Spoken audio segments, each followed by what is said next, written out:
coucou les belles hirondelles, j'espère que vous allez bien. Aujourd'hui on se retrouve pour une présentation d'un livre, exactement d'une encyclopédie. Pour les fans d'Harry Potter, je pense que vous pouvez rester. Je vous présente donc Le Monde Antique de Harry Potter. C'est une encyclopédie de Blandine Lecalais, illustrée par Valentine Lecalais, et c'est aux éditions Stock. Alors, moi je suis fan d'Harry Potter, c'est vrai, j'ai beaucoup de livres et du coup j'avais envie de vous présenter celui-ci. Pour ceux qui aiment les encyclopédies, pour ceux qui aiment apprendre des choses, je pense que ça peut être sympa. Ici en fait on se retrouve avec le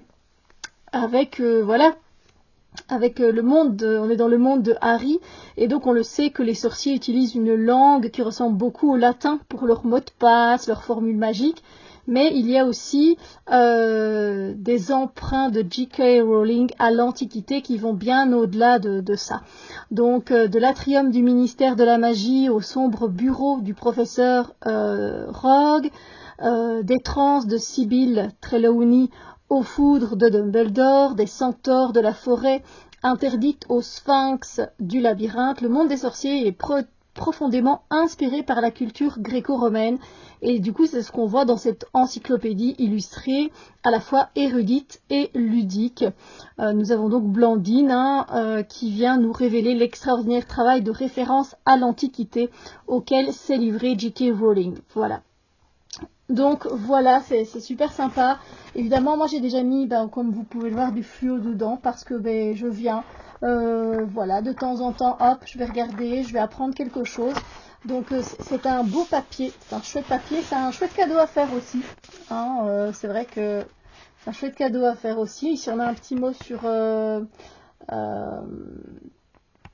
l'illustratrice et sur l'autrice, voilà. Et donc, comme vous pouvez le voir, j'espère que voilà, je suis mieux mise comme ça. J'ai pas trop envie de le plier, en fait. Nous avons une préface.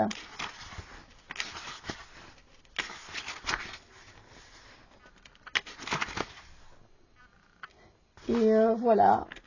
On a un petit... Ici, vous avez déjà des choses intéressantes, en fait, à partir d'ici. En fait, voilà, elle dit qu'outre les 7 tomes de la saga, et les produits qui en sont dérivés, l'encyclopédie prend en compte le corpus suivant. Elle va prendre la bibliothèque de Poudlard, donc on va retrouver la bibliothèque, c'est-à-dire les animaux fantastiques, les contes de Biddle le Barde, le Quidditch, les animaux fantastiques, j'ai déjà dit, J.K. Rowling, le site personnel, Pottermore, qui est un site officiel de la saga également, le Daily Prophet, les peintures de Poudlard, Harry Potter et l'enfant maudit. Donc voilà, il ne se base pas que sur les 7 livres. Voilà. Alors, pour chaque lettre, on a une illustration magnifique, super, sublime. Et puis, on commence. Voilà, vous voyez, là, ici... voilà, je ne sais pas qu'est-ce qu'on pourrait prendre, qu'on connaît bien. On va essayer de regardez comme c'est beau. Edwige, voilà, donc je vais vous lire Edwige. Alors, Edwige, je vais prendre le livre, je suis désolée parce que sinon je ne l'aurais pas. Edwige est la chouette de Harry. Elle est son animal de compagnie, mais elle est également chargée de porter son courrier, comme les hiboux voyageurs utilisés par les sorciers. Dans la mythologie gréco-romaine, la chouette est l'oiseau d'Athéna Minerve, déesse de la sagesse, des arts et techniques, mais aussi déesse guerrière incarnant l'intelligence tactique. Comme Athéna, Harry est un guerrier. Exceptionnellement doué en défense contre les forces du mal, il est le premier élève de sa promotion à savoir maîtriser le charme du Patronus. Lors de sa 5e année à Poudlard, il devient le formateur de ses camarades au sein de l'armée de Dumbledore. Il affronte plusieurs fois Voldemort et finit par le vaincre. Mais Harry incarne aussi une forme de sagesse. Son personnage grandit et mûrit au fil des années et des épreuves qu'il traverse. Il découvre peu à peu la complexité des choses et accède, notamment grâce à Dumbledore, à une meilleure compréhension du monde.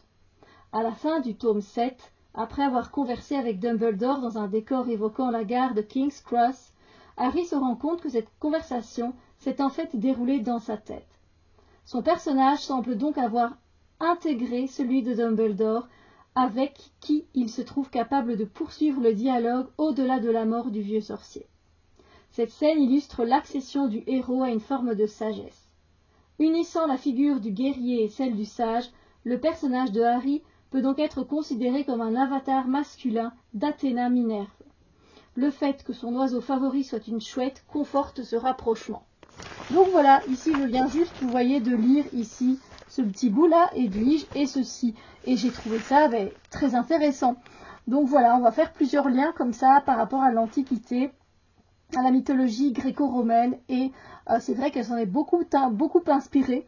Donc voilà, j'avais envie de vous montrer ce livre qui est très bien fait, qui est très intéressant.